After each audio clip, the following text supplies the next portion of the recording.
My name is Nick, the EMF Guy Pinot, and this is the 2024 EMF Hazard Summit. In this presentation, Ryan Blaser will teach you the importance of preventing mold buildup inside your home and of making sure that the air quality is good and healthy. We will talk about the signs to look for that your home might be moldy, how to mitigate mold properly, and what tests can confirm or the opposite can tell you that there's no mold, right? That's very important for your peace of mind. We'll also share very easy action steps you can start taking right away to improve air quality inside of your home. Ryan Blaser is the founder and CEO of Test My Home, an environmental company dedicated to improving people's health and well-being. As a functional medicine doctor for your home, Ryan uses his expertise in building biology and healthy home consulting to identify and address toxic sources that could be impacting your health. Let's dive in. I'm here with Ryan Blaser from Test My Home. How are you, Ryan? I'm doing great. Thank you, Nick. Thanks for being here. Please let listeners know a little bit about your expertise, experience, and what you do with your company, Test My Home.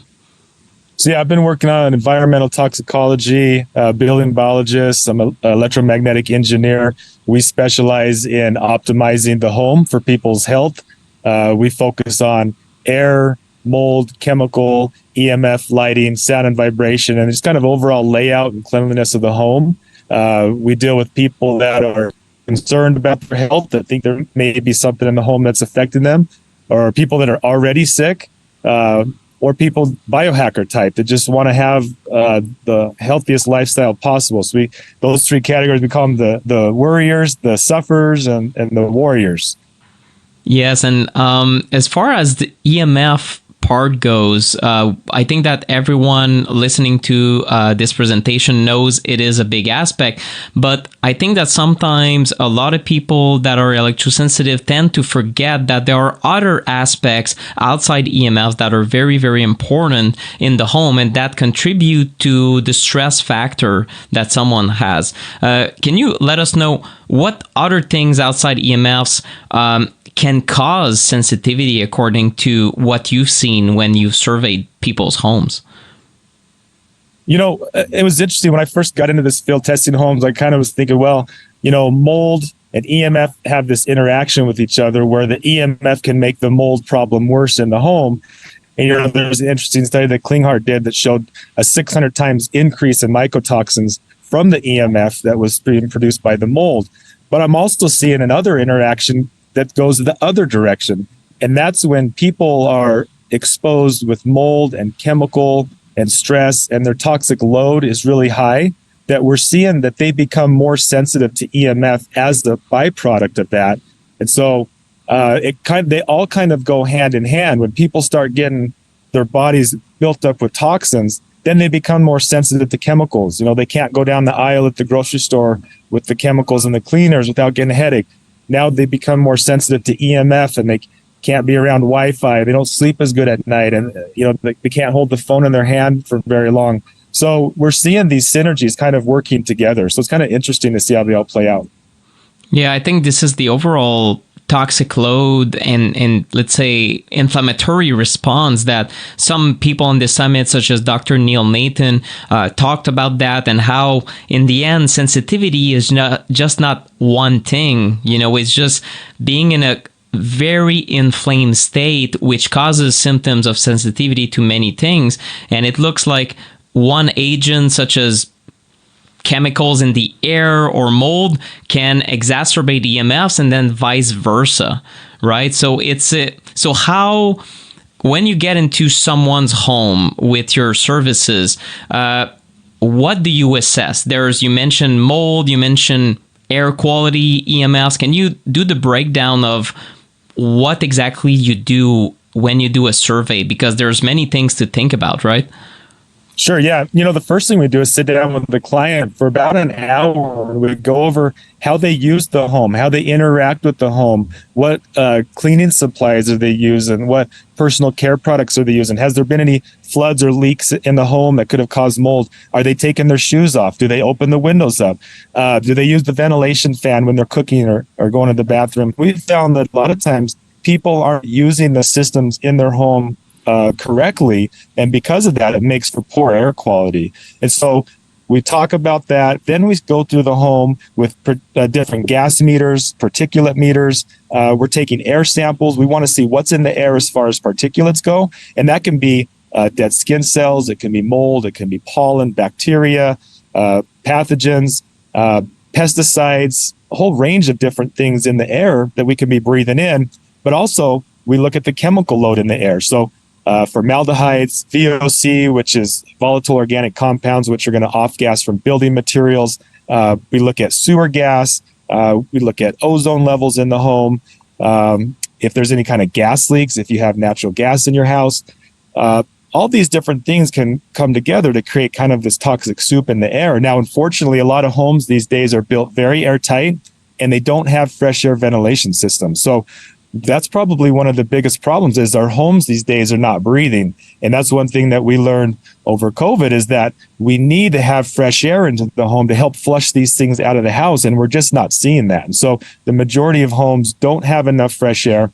And then these toxins and these pollutants tend to build up. So we go through and assess all that, make sure the home is breathing. Then we get into water quality. Our bodies are made up of a good majority of water. We're bathing in water. We're drinking the water. We're cooking with it.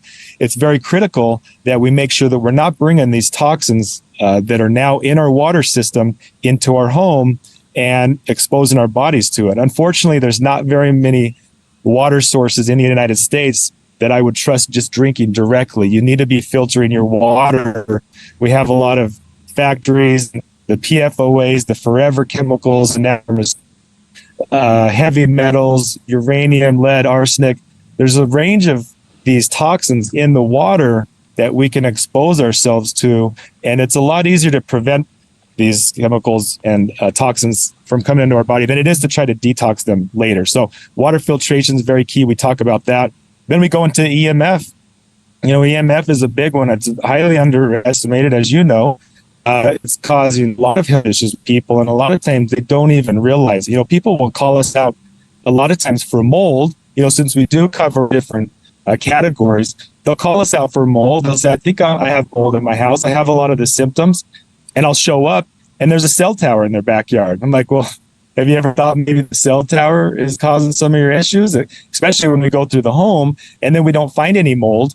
And a particular client, I remember she was pretty resistant to it. No, it's not the cell tower. It's that can affect us. Okay, go stay at your mom's house. Her mom lived out in the country. And she called me about a month later. She's like, oh my gosh, you're right. When I go stay out there, I feel great. And as soon as I come back to my house, and she ended up moving and all her symptoms went away.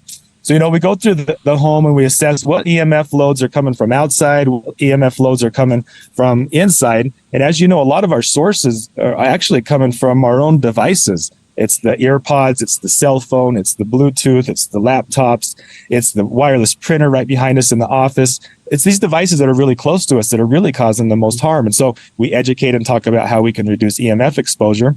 But then we jump into lighting. So I have them turn all the lights on in their house, and we go through the home and we can measure the color spectrum of the light to see during the day, we want that full spectrum that's going to mimic the sun without too much blue light. In the evening time, we want to start getting that red light out of there, or the blue light out of there, excuse me. And then right before bedtime, an hour or so, we want to dim those lights down, and we want to make sure there's no blue light in there at all to be able to circadian rhythm. We also want to make sure there's no flicker in the light. I have a lot of clients that tell me, I don't like the lights on too bright. That bothers me.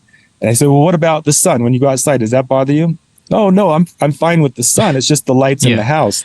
And what we find out is actually the flicker rate that's affecting them. It bothers them. And so when people their toxic load is high it's the loud sounds and the lights, and that's, but it's really the flicker rate that is affecting these people. And then some of these fluorescents and poor LEDs can put off what you call dirty electricity or line interference, which can also affect you. So lighting is another underestimated thing that we pay a lot of attention to. And then we look at sound and vibration. I was just at a client's house where they had a little mini fridge by their bed, and every time it kicked on, it had this kind of whiny, squealy sound. It was these frequencies, and they weren't sleeping very good in their house. Simply moving the fridge to another room or purchasing a new fridge, getting rid of those low-level vibrations and hums. There's subharmonic frequencies that we can't even hear that are affecting us. And so once we've gone through the whole house, then we kind of look at the layout. Do you have a lot of clutter in your house? What's the entropy like in your house? And entropy is the amount of things that we have that can confuse the brain. The less things we have for our eyes to look at and focus on, the less things we have to process, and that can actually be an indicator of stress as well. So we want to keep the house clean, clutter-free. And so that's kind of the process we go through when we go into the home. Once we have all of this data, then we can help create a plan for them. So, okay, these are the things we got to do right away. You got to hardwire the home if we can. We got to put timer on the Wi-Fi if we can't hardwire. We need a water filtration system. We need a water purifier going. We need to open the windows up. We'll go through and we'll make a list for them at how they can truly optimize their house. That's kind of the process we do here with our company. Well, this is very thorough, and I'd like to go for some of these categories. Maybe we could go into actionable tips that people could take to improve their home environment. I think that would be very useful to people. For example, when it comes to air quality, something I've been doing is toying around with a CO2 meter and looking at the CO2 level in my office. I don't know how bad it is, so I'll ask you because you're the expert here. But sometimes I'm like 1100 ppm. I don't know how precise this thing is, and it started beeping. I'm in the yellow zone, so I said, okay, well, I opened the window, and after several minutes, maybe up to 30 minutes, it was more 400 to 500. My understanding is this might help me concentrate better on my work. It lacks airflow, this place. I probably need to open the window a few hours per day here and there as I can manage it. So do you have tips like that people can use, whether it's, opening the windows, using fan exhaust when they cook, actionable tips for people when it comes to air quality? And then maybe we move to mold and other toxins as well. Yeah. In air quality, break it down to two categories: fresh air and cleaning the air. Now, what you were talking about is fresh air. So CO2 is a standard measurement that we use for and how much fresh air are we actually getting inside the home. Now, outside, it's typically going to be around 400, and that's a good number. We like to see it, all the way up to 600. That's considered in the healthy range. When we start getting above 600, we're starting to breathe in more CO2 and less oxygen as a ratio. And so when you're talking about 1100, when you start getting above 1,000, you can start to see some effects from that. You're going to get some brain fog. You start to get a little fatigue. Some people can start to get a little headache or even a little anxiety, just because for every breath of air we're breathing in, it's less oxygen to carbon dioxide ratio. Now, the surrogate that we use it for as far as fresh air is also an indication of other things that could be building up. So let's say we have a mold issue in the house, or we have a bacterial issue in the home, or it's a brand new home that's off-gassing. All of these things are going to be building up in the home and not being allowed to flush out. So opening your windows is really good unless you're living in a high humidity climate. If you're living in Florida and it's 100 degrees outside and 95% humidity, the last thing you want to do is open up windows, bring in a bunch of warm, humid air to condensate in your nice, cool house. And now you're going to have a mold problem. So I live in Idaho. It's pretty dry. And so that's a good solution for me where I live, Rocky Mountains, West Coast. But when you're more humid area, really the solution you need to do is install an ERV system. It's an energy recovery ventilator. What that does is it pulls fresh air in from the outside, it filters it, pulls the humidity out, and allows this air exchange. Now, if in commercial buildings, it's required by code to have so many CFM per hour of air exchange. But in a residential, in a home, now, again, unfortunately, people are trying to cut costs and save money. And so these types of systems are usually not installed unless they're specifically asked for. So that's kind of the solution for fresh air. But if it's not humid, just go open up the doors and windows. Even if it's a little hot or a little cold out there, get that fresh air in at least 15 minutes a day, if you can, of fresh air. Flush out the home and start with fresh air. Now, the second part to it is cleaning the air. Now, that's going to be the particulates. Let's say if it's fire season outside, or it's just a dusty house, a lot of stuff going on. Standalone air filters are great. You can also upgrade the filter in your HVAC system. So if you have a ductwork system that's heating or cooling, you'll have a filter that's meant to protect the HVAC system.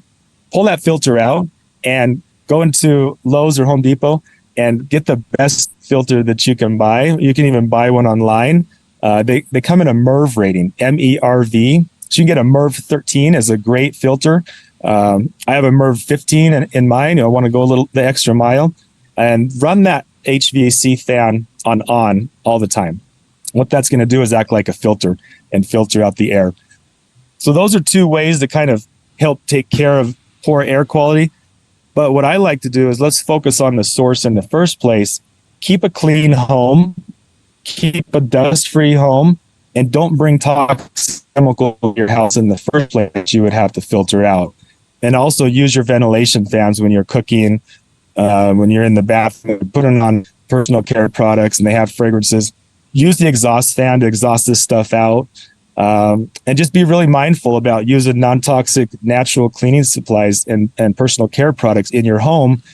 That includes pesticides, herbicides, painting. If you're doing a remodel, if you're doing any hobby work, make sure you're using non-toxic supplies. Tremendous. And are there other mistakes that people make in their home that bring a lot of toxins from the exterior, especially if you live in a city, that bring these toxins inside the home mistakenly? If you're going to open your door or windows, or you're going to install a fresh air intake system, make sure that you're pulling that fresh air from a source that is going to be healthy and natural. The neighbor was using the dryer sheets and the Tide. That stuff's not good to be breathing in either. My client was very chemical sensitive, was affected by mold, also EMF sensitive. And the dryer sheets, she's like, I'd love to open my windows and doors, but when they're doing their laundry, that stuff really affects me. So in a situation like that, it's kind of hard. You got to bring fresh air, but making sure it's clean and natural air, and then filtering that air when it comes into the house. Gotcha. And what about shoes inside? I know that in some parts of the U.S., I see people still using their shoes inside. I heard that maybe chemicals can get under the shoes and into the home. Is that true? Is that a factor in, let's say, worsening your air quality? Yeah, so we're one of the few countries in the world that's actually culturally acceptable to wear shoes in the house. Most people are a little bit smarter than that, but think about, go fill up your car with gas. What are you walking in? There's all kinds of oil and gas and petroleum products. And then you go into the public bathroom and there's harsh cleaning supplies and large amount of bathrooms have E. coli on the floor. Now we're walking onto that. Then you go to the park, walk your dog, and you walk through, there's pesticides and herbicides and dog, cat droppings, whatever. All that stuff is getting stuck and tracked on your shoes. Now what do? You walk inside your house. You walk through, if you have carpet, that carpet's just cleaning that stuff right off of your shoes. You kick your feet up on the couch. Now your little one crawls along the floor and it gets in their hands, and then they get it inside their body. All that stuff is building up inside the home. And so the homes we see that they are still wearing their shoes inside the house, they're pretty filthy. So that's a free thing you can do right away is implement a no shoes rule in your house. That's going to go a long way. So I'm glad you brought that topic up. That's something you can take away from this right now. And, it might be kind of tough to implement with the people that aren't fully on board, but just say, look, we want this house to be clean. We want to be toxic free. We want to be healthy. We're going to leave this crap at the door. None of this stuff, have your inside slippers, but we're going to leave the nasty stuff outside.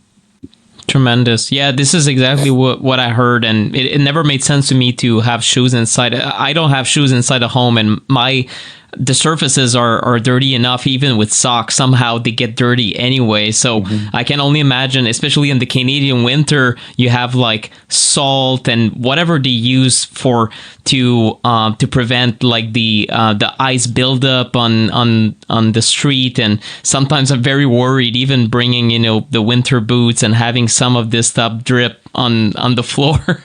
Like, this is not good. This is not something you want inside. But as far as mold goes, how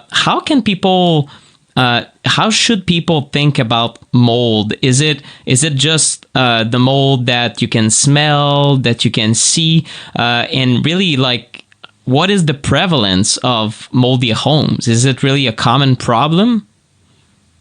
I would say about 70% of the homes out there have a mold problem.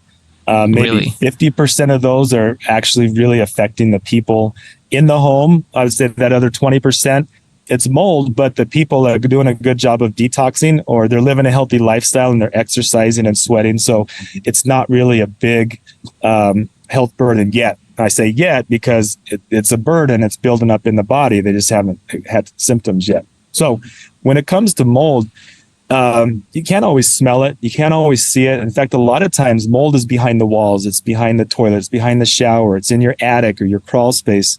And a lot of times you can't smell it either. Some of the worst moldy homes that I've seen had no indications of mold until we start doing testing and cavity samples, and we start finding out, yeah, there's a lot of mold in this house. And so homes that are in humid climates, you want to pay extra to. Homes that have history of leaking or flooding. Let's say you have a 4-year-old and every time they take a bath, they turn the tub to a swimming pool and there's water everywhere. Day in and day out of that going on. Yeah, you're going to have mold problems. You want the caulking around the bathtub and the shower and the sinks. You want to check the drains. You want to check for condensation. Basic building science is the warm, moist air drives to cold. It's just if I had a cold glass out in the middle of summertime, it's going to get condensation to it. The same thing happens in cold climates where we have cold climate outside, warm, moist air inside. We're going to get that moisture drive. The same thing happens in some, say like Florida, where it's hot and humid outside, air conditioned inside the home. We can have humidity that can drive into the wall cavity. At some point in that wall cavity, there's going to be a dew point, and that's where we're going to get condensation. So really critical to make sure we have the air barriers in place, that we have good insulation, and that we're properly ventilating the home, make sure we don't have stale air. So when it comes to mold, a lot of times it's really good to call in a professional, one that really knows what they're doing, not just a couple air samples, somebody that's really going to go into the cavities, look for the signs and the damage, talk about the history of the home. There's lots of different tools that we can use for air sampling. And, some people say, ERMI, it's not really scientific, but ERMI has a time and a place. It's like an overall checkup of the home. It's kind of like going to the doctor and getting your temperature taken. It's going to tell you if there's a problem or not, but it's not going to really tell you where it's at. Air samples can be sometimes false negative a lot of the times. If there's something going on behind the wall and it's not active at the time, it's really not going to pick it up on an air sample, but it can be really good for source identification. Honestly, the way we find mold most of the time is talking with the client. Oh yeah, last year we had the water heater break and it leaked down through the ceiling cavity right here and was coming through this light fixture. Okay, so let's go look around this light fixture. Let's drill a little hole. Let's take a cavity sample. Sure enough, we find some mold there. So it's a combination of looking for visible signs, using the laboratory data that we have that's available to us, and talking about the history of the home, and then kind of putting all that together and finding the mold. But mold can be tricky. It's not always cut and dry. And what about mold remediation? Let's say in that example you mentioned, there's been a leak. It was a long time ago. You find mold. What do you do? Sometimes I hear different thing. You get maybe that part of the drywall needs to be thrown away because it's growing inside. Is there advice that you can give on how to think about this? Because I think there's several different approaches in mold remediation, and maybe not all of them have the same validity. What is your opinion on the right way to to go about taking care of the materials that maybe there's mold growing inside? I know remediators, for example, and then I'll let you answer, but some remediators say, oh, just clean it. Right, you clean it, you remove the black stuff, and then you're done. And I see other consultants say, no, that's unacceptable because it's gonna self-perpetuate the problem. What is your opinion on this remediation side of things? There's two worlds when it comes to remediation. There's the world of insurance work and restoration work and general public. Then there's the world of the sensitive, the people that are more sick, that are sensitive to mold or allergic to mold. And it's two different categories. And we've got to deal with it two different ways. Otherwise, you're going to be on one extreme or the other. And so the majority of the time, we're dealing with clients that are sick or that are sensitive. And so we treat and deal with it in that nature, which means we have to go a little extra mile. We have zero tolerance for mold that's left over. We also want to do a really good hygiene clean when the mold is taken care of. Now, I want to caution the last thing you want to do is try digging in on mold yourself. You want to have a professional deal with the mold, because anybody can go in with their saw and cut out some moldy drywall and throw it in a bag and leave. But what you're doing now is you're releasing a bunch of mold spores into the environment, and you can recontaminate your house much worse than it was when you started. Think about, under the sink, if you have a leak and it's going in the walls, that's like a hornet's nest back there. And you got a couple of hornets flying around. Well, you go in and start digging around there, you're going to release the hornets into your house. Now, you want to have containment set up. You want to have HEPA filtration going to catch these particles while you're doing the work. Thoroughly remove all the affected material. Now, if you have mold growing on drywall or the cabinetry or clothing or carpet, it's got to be physically removed. With mold growing, if it's on structural part of the house, the 2x4s, the beams, and then at that point we sand it down, we get down to bare wood, we can do some sterilization and really clean it up. But the name of the game with mold is we have to physically remove it. You want to treat it like cancer. It is cancer of the home, and you want to physically remove it. Once it's all removed, now we need to do a top to bottom cleaning of the house, because the mold itself is like the factory. The factory of mold has been putting off mycotoxins and biotoxins the whole life cycle. Those have been spreading throughout the whole house. Think about if someone was smoking a cigarette in the corner of the house, that would be the source, but the smoke of the cigarette, that's the contamination, and that's being spread throughout the rest of the house. So that takes an extra level of cleanliness and we call it a deep hygiene clean. And we're wiping every surface, we're HEPA vacuuming.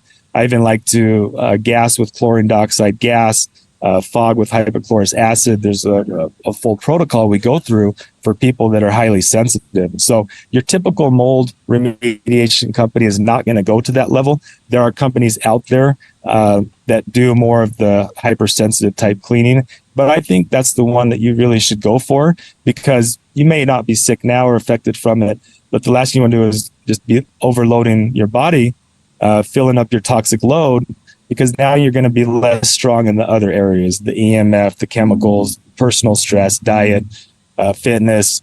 These all work together. They're all stressors on the body. And as much as we can reduce those stressors, the better off our overall health and longevity is going to be.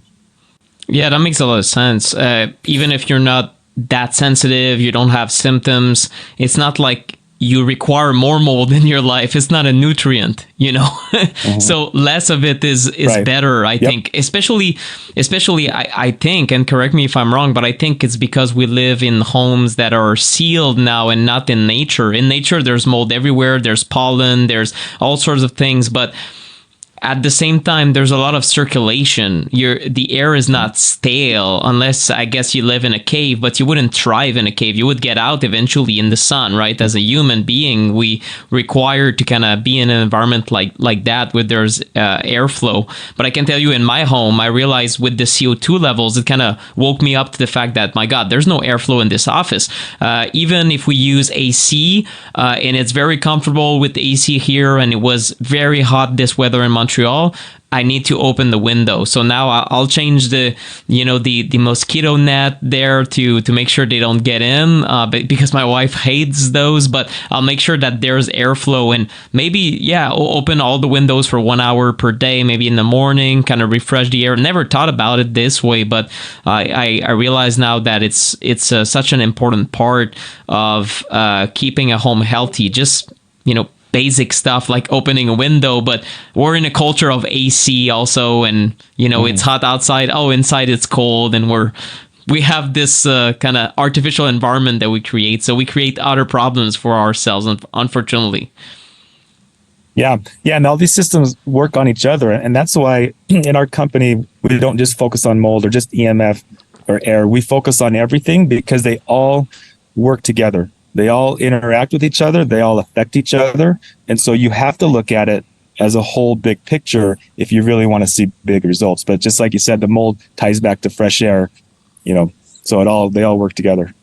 This is tremendous. Thank you so much for your expertise, Ryan. And my big takeaway is, if you get remediation from anything, whether it's EMFs or air quality or mold or anything else that is related to your home, find a consultant or a company that actually does that for electrosensitive or chemically sensitive people, because I think they're going to have better care than maybe someone who has like a construction background and says, oh, we've slightly reduced the mold and that's good enough. Right? Yep. Is that accurate? That's 100% accurate. And you're going to pay a little bit more for that. But I always say, you want to pay now or you want to pay later? You want to pay to be healthy or you want to pay to be sick? You're going to pay one or the other. So for me, I would rather pay to be healthy and do it up front than have to pay on the back end. Yeah, this is my mentality too. And I know that a lot of people listening to this presentation also are on the sensitive spectrum or deeply care about their health. So if you have an inspection and you want to do things, don't half do them.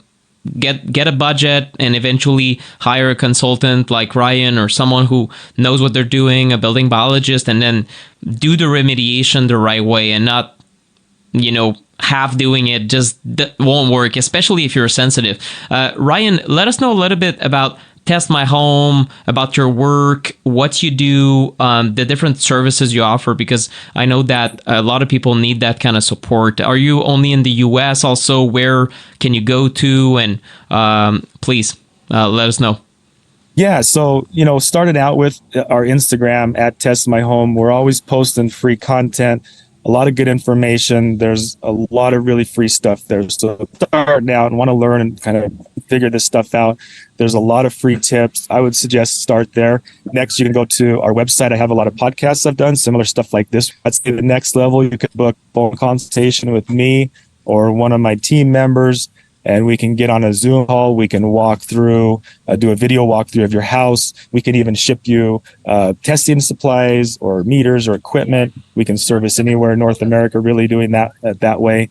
And so that's really the best way to really get started and get going. If we get to that point and feel like it's necessary that we need to do an in-person assessment, if we're starting to find some serious issues, or maybe we're not finding issues, but you feel like, I'm in my house, I don't feel well. As soon as I go to the beach, or as soon as I go to the park, or I go stay at my relative's house, all of a sudden I start feeling good again. That's an indication that there's something wrong with your house. And so we might need to dive in deeper. So we can travel. Of course, the cost gets a little bit more for that type of service, but we can meet you wherever you're at. Our website is Test My Home. You can just Google it up. We come right away, testmyhome.com, or Instagram. That's really the best way to start interacting with us. Thank you so much, Ryan. I know this will be very valuable. And one of the main takeaways for me is to really pay attention to the health of your home, not just your own health, because the two are kind of synergistic. You're linked with the environment where you spend a lot of time, and maybe even your work for that matter, if you spend a lot of time there. So it's really eye-opening for me, and I know that a lot of people will appreciate this so much. So thanks again for your presence on this summit. Yeah, thanks for having me. This has been great.